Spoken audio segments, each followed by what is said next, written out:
Yes, welcome back. Now we move on to foreign affairs. On this segment of the show, we're looking at the lessons from the United States election this year. Just a few days ago, where there was election in the United States, President Barack Obama and Mr. Mitt Romney, the governor, contested the presidency of the United States. The election has been deemed to have gone very well. It's been free and fair. They're not even talking about free and fair now. And it's being what some have described as a landslide victory for Mr. Barack Obama, who's still the president. In fact, many thought it would go down to the wire. Yes. Many were surprised. It was a big shock that it turned out to be 206 against 303. The expectation was he's probably just going to be able to muster the 270 required. Or go to the Electoral College. Or go to the Electoral College. But he did win it clearly, and there was no doubt about that. Now, to discuss the lessons from this for Nigeria and for Africa as a whole, we've got as guests, on my left-hand side, we've got Dr. Femi Ajayi, who's the Executive Director, former Executive Director, Office of Secretary of State in Atlanta, Georgia. Thank you. Thank you very much for coming. And then we also, sitting just next to him, is Mr. Raphael Ogomieno, who's a leadership consultant. Thank you. And just beside me is Ambassador Joe Keshi OON, who's the former Consul General of Nigeria to the U.S., covering 14 southern states of the United States, and he's being actively involved in the South-South, helping with the braced states in Nigeria. He's been actively involved in that, and I'm sure he's seen quite a lot regarding the flood out there. But that's not what we're discussing this morning. Thank God. That's not what we're discussing this morning. We're looking at the lessons. Let me start with you, Ambassador Keshi. You are a Nigerian. You've seen a lot of things happen all around the world. You've witnessed this election. And when you look at what we have in terms of governance in Nigeria, what will be your top 3 lessons that you will say we should be looking at and say, these are the things we must have learned from this election?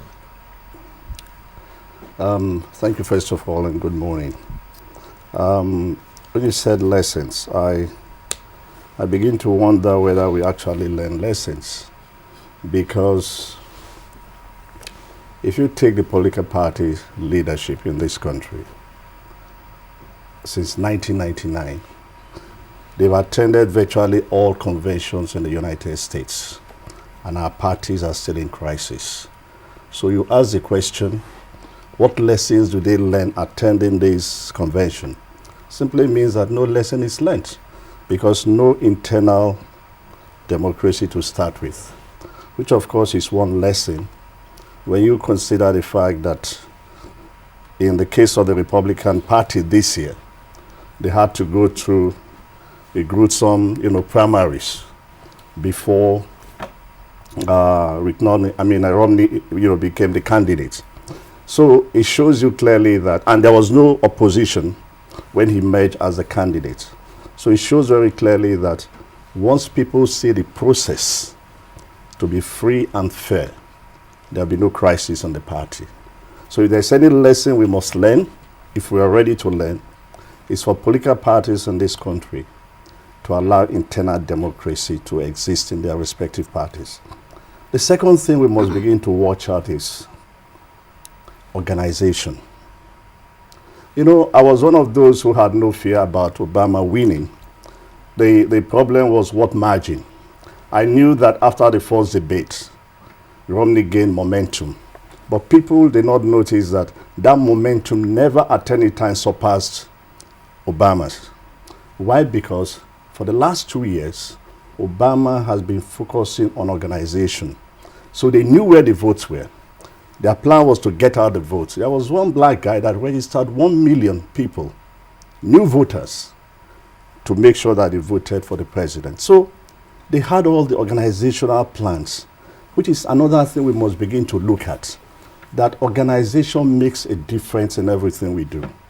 And it shows clearly in the margin that, he achieved, because Long before, while the Republicans were contesting the primaries, the Obama team was focusing on organization, and that played a significant part in the victory. And of course, the other thing was, we must also begin to see that people listen to issues. And it will help us a lot if we get out of the mundane issues and begin to focus on the real issues that touches people. And I think while people were listening to both camps, the question was who out of these two candidates would deal with issues that concerns the real people. Romney was good by 49% on the economy. But who did people trust, believe really would deal on issues that touches them? Obama. And so they voted overwhelmingly for the president.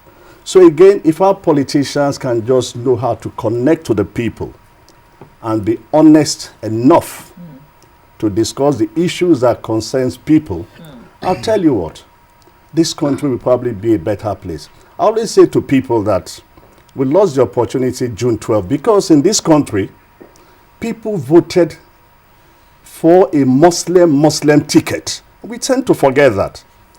Why? Because they saw the candidates, that these are good candidates for the country, and these two candidates would deal with the issues that concerns the people. So religiously, nobody cared in this country. So they voted for that ticket.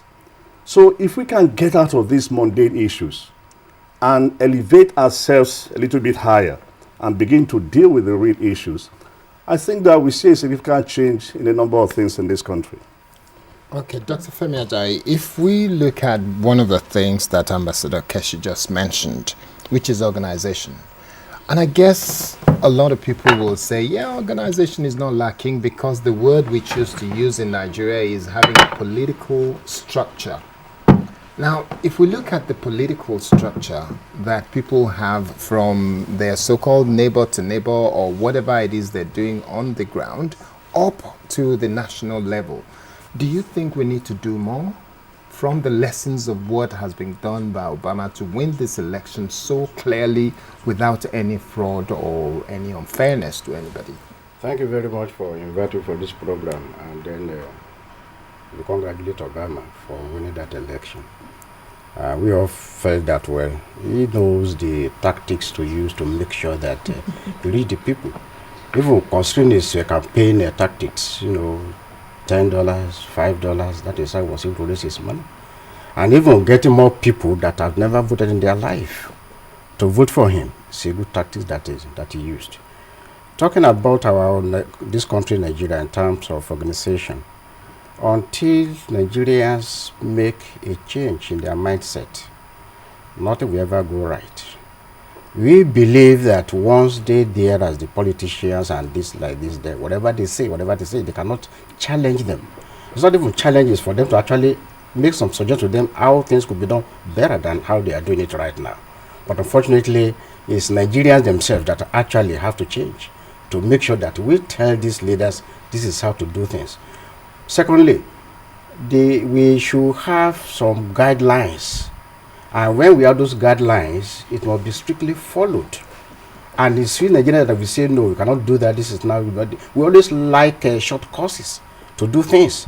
And when you have things like this, not you changing the goalposts at the middle of the game, things will begin to get better. So in terms of organization, not that we cannot organize. I mean, we have so many Nigerians all over places abroad that are doing better. And are we organizing at all? We are not organizing the way it should be organized. Okay. What is it we're missing out? And what is missing out is for us not to follow the guidelines we give ourselves to do. And if you want to build a house, what do you do first? You have an architect to make sure you have a very nice building. You have the land surveyor to make sure that where you are building the house is going to be very strong or firm. We don't do that just for us. Okay, we want to just put it together. So in terms of organization, we have to do more than just putting ABC together to make things work in this country.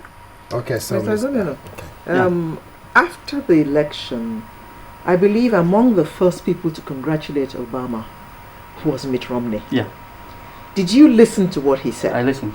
And I thought that that's somewhere we should take a lesson from. What did you think when you listened to him? Well, first of all, I'm happy to be here. I think initially, before I answer your question, before I answer your poser, let me first of all look at something a bit more diverse. I felt when the election was running that it was going to be a classical photo finish. It wasn't.